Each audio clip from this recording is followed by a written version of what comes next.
There is an idea in many religions, in many spiritual traditions, and many philosophical traditions that God knows everything that we think. This may be terrifying to a lot of people. The idea that God can peer into our very thoughts, something that we feel is most private. And most people find this discomforting because a lot of the time we embrace thoughts in our minds. We imagine things that are not wholesome, that are not virtuous, that are littered with sin and emotional mindsets that do not conform to our highest understanding of virtue. I find it comforting, however. The reason I find it comforting that God knows everything that we think is that God understands why we do what we do, our motivations, our ignorances, our misunderstandings of circumstance, and our infliction of the plague of desire, of fear, and what it causes us to do. Now, as a human being, we have to realize that, well, if you believe that other people can read your thoughts, in essence, we have to understand that the mind is a very not internal thing. It is a very external thing that cases things that are far more internal to our nature, far more astral, causal, subconscious, past lives, memories we haven't unlocked, our soul's specific mission, our soul's specific existence. The mind is on the outside of these things. These things are not in the mind directly, but at the core of who we are and not the mind. So the mind is something that's kind of exterior. It's the processes in our brain. And someone who does have the spiritual ability through practice, through attuning with their own mind and the minds of their brothers and sisters in their tradition, and the minds of everyone almost that they encounter, attuning themselves in different ways to different peoples, can read your thoughts. Now, this doesn't sound as invasive to me as you might think, because I assume that my mind can be read at any point, not by people necessarily, but by God. And I have very little to answer for to people.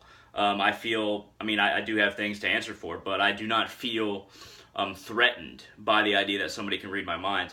And I do not feel threatened with the idea that God can read my mind, because I know that God can read my intentions, and I know that anything that I think in my mind, it's not who I really am. It doesn't go to the core of my person. The core of my person is my soul. And the mind, this personality, this body, this very life and this time, it is not my internal nature. It is the external nature, just like the mind, because it is reactive. Our life that we're living right now is very reactive if we don't hone ourselves to listen to our soul and don't follow a spiritual path. Then we have to see that our mind very much is who we are if we don't believe in those things. It is in our understanding, even though ultimately it's not. But it's much more terrifying, the idea that somebody can read your mind. It's much more terrifying, the idea that someone has the ability to peek into all of our thought processes, why we do this, why we do that, if we're lying, who we really are outside of who we say we are. That can be terrifying. I'm a bit of a chameleon myself. I can not necessarily act differently around different people, but I can communicate in different ways around various people. Thus, someone could see through my minor facade of just trying to communicate and see, what I am when I'm not around other people. I never change my ideas. I never change what I say drastically, just how I say it. But I don't feel insecure if that is viewed within my mind. And if you live, and at least try to live, because God will know this too, at least try to live to your highest ideals, your highest virtues, then you don't have anything to worry about. If you constantly do evil, and you know it's evil, and somebody who does evil and doesn't know it's evil, that's a different story. They wouldn't feel guilty. But if you know it's evil and you constantly do evil, then you do have something to worry about, not necessarily because God is going to punish you forever, but just know that karma factors in if you know what you're doing is wrong and if you know what you're doing is counter to your ultimate nature of oneness with all things. If you know that, karma knows that, basically. If you act in a certain way and think that there are no witnesses, there's always a witness. The fabric of reality is not so dense and not so disconnected in different parts, so that your actions aren't viewed. Even if there's nobody around, it's best to assume that your actions are always viewed, because reality is easily pierced. It is not something that is impervious. It is not something that is sectioned off. We are all part of the same thing. We are all part of the same reality.